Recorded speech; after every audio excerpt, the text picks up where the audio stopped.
Hepinize bir videodan merhaba arkadaşlar. Ben İrfan Kitle. Bugün size Minişler Denizli'yi 2'yi çekiyoruz. İkinci bölüm çıkıyoruz. İyi seyirler.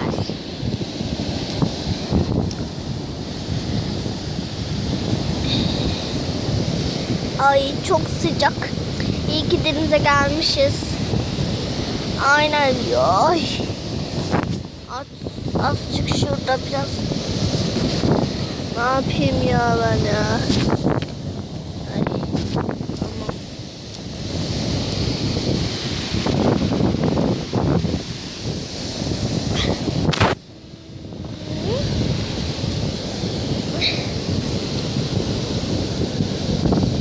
Arkadaşlar ses gelirse özür dilerim.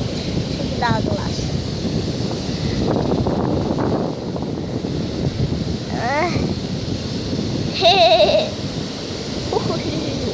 Ay ıslandım.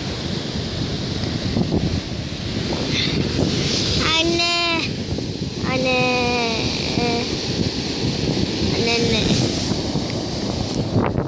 Ay ben de bir şey yapsam, ne yapsam artık bilmiyorum.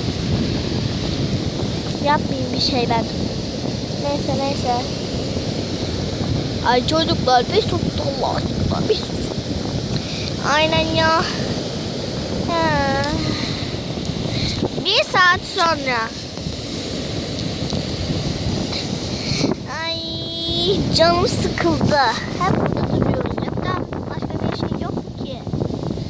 Ay ama ne oldu? Ya tatlı şey güzel temizleyelim. Bir dakika sonra. Temizledik.